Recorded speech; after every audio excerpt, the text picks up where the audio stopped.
En un món governat per estructures invisibles, un home va canviar per sempre la nostra manera d'entendre el llenguatge, i amb això, la ment humana. El seu nom, Noam Chomsky. Noam Chomsky va néixer a Filadèlfia al desembre de 1928, en una família de jueus. El seu pare va ser un mestre d'hebreu i gràcies a ell es va interessar per la lingüística.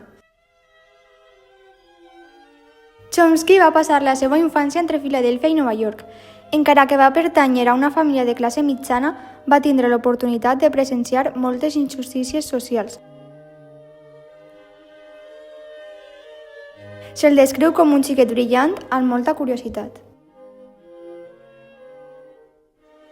M'impressionava com les paraules podien construir mons, però sentia que les teories d'aquell temps no eren suficients.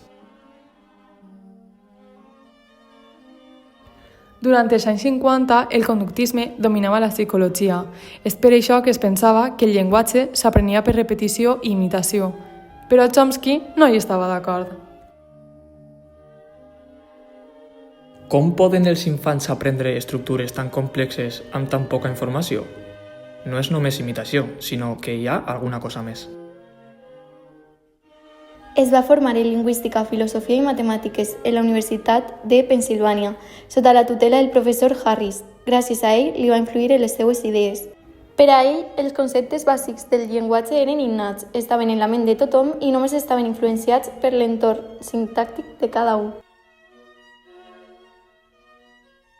La seva tesi va tindre diverses idees que finalment en 1957 es posaria en un dels seus llibres més coneguts sobre la lingüística, anomenat Estructures sintàctiques.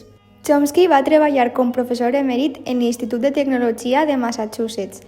A més, ha sigut un professor visitant d'altres universitats com Columbia, Oakland, Princeton i Cambridge. Chomsky va proposar una idea radical, que tots els éssers humans naixem amb una capacitat innata per al llenguatge. Aquesta estructura mental universal la va anomenar gramàtica generativa. La creativitat del llenguatge és prova que no ho aprenem tot de l'entorn, ho generem.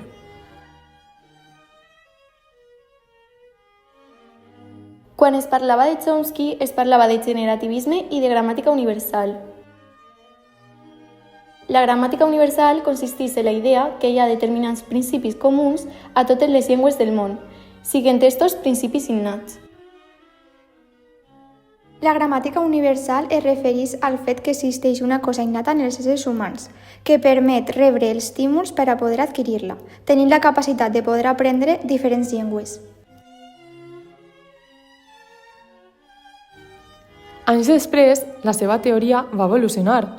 Va introduir els principis i paràmetres, elements universals amb petites variacions que expliquen la diversitat de llengües.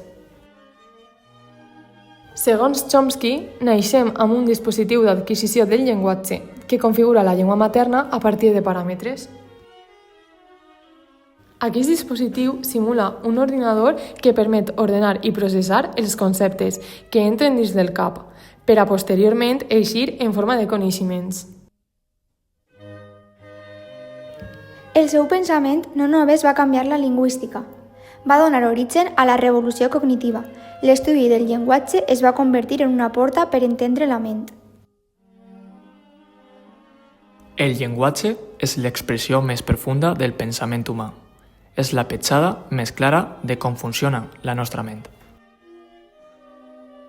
Actualment, Noam Chomsky és considerat el pare de la lingüística moderna. La seva teoria del generativisme continua inspirant investigacions en lingüística, psicologia i neurociència. Des de les aules del MIT fins a les propostes socials, Chomsky sempre ha sigut un pensador lliure, qüestionant les estructures, fins i tot les del llenguatge. El llenguatge no és només una eina, és el mirall de la nostra ment, i gràcies a mi, avui el comprenem una mica millor. Continuarà.